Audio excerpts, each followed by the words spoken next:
बहुत समय पहले की बात है। एक शांत और सुंदर राज्य था सौर्यगढ़। यहाँ के राजा विक्रांत और रानी मेघला अपनी प्रजा से बेहद प्रेम करते थे।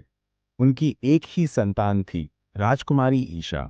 ईशा बचपन से ही बहुत ही कोमल हृदय की थी। उसे जानवरों से खास लगाव था। महल के पिछवाड़े एक छोटा सा जंगल था, जहाँ वो रोज जाती और वहाँ के जानवरों से बातें करती। उसका सबसे अच्छा दोस्त था मीठू, एक रंग बिरंगा तोता जो हर समय उसके कंधे पर बैठा रहता। मीठू राजकुमारी की हर बात समझता और ईशा को भी ऐसा लगता कि वो मीठू की आंखों में उसके मन की बात पढ़ सकती है। एक दिन जब ईशा जंगल में अपने दोस्तों के साथ खेल रही थी, तभी कुछ शिकारी राज्य की सीमा में घुस आए और जानवरों को पकड़ने लगे।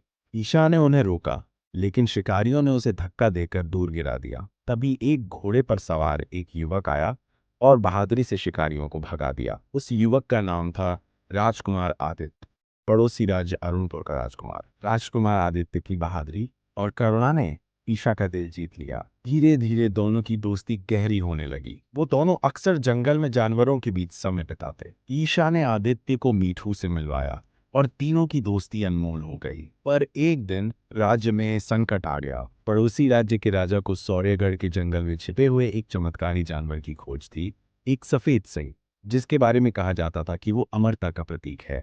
उसने जंगल को घेर लिया और जानवरों को पकड़ना शुरू कर दिया। ईशा बहुत परेशान हुई। उसे लगा जैसे उसके अपने परिवार को कोई छीन रहा हो। आदित्य ने कहा, ईशा, मैं वादा करता हूँ हम तुम्हारे जंगल और तुम्हारे दोस्तों की रक्षा करेंगे। आदित्य, ईशा और मीठू ने मिलकर जंगल के जानवरों को छिपाने का उपाय निकाला। मीठू अपनी चालाकी से शिकारियों को गुमराह करता रहा। राजकुमार आदित्य ने अपने पिता को समझाया कि अमरता किसी चमत्कारी जानवर में नहीं बल्कि प्रकृति के संतुलन और प्रेम में है। कुछ कठिनाइयों के बाद राजा को अपनी गलती का एहसास हुआ और उसने जंगल छोड़ दिया। राजा विक्रांत और रानी मेखला को जब ये सब पता चला, तो वे आदित्य की समझदारी और ईशा के साहस से बहुत प्रभावित हुए।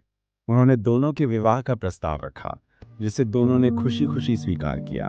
शादी के बाद ईशा और आदित्य ने मिलकर एक प्रकृति संरक्षण केंद्र बनाया, जहां जानवरों की रक्षा की जाती थी। मीठू अब भी उनके साथ रहता था, लेकिन अब वो सिर्फ एक तोता नहीं रहा, वो दोनों के प्रेम और साहस का प्रतीक बन चुका था। ईशा और आदित्य ने साबित किया कि सच्चा प्रेम सिर्फ इंसानों के बीच नहीं, जानवरों और प्रकृति के लिए भी होता है। सीख: प्रकृति और प्रेम जब एक साथ चलें, तो कोई भी संकट टाला जा सकता है।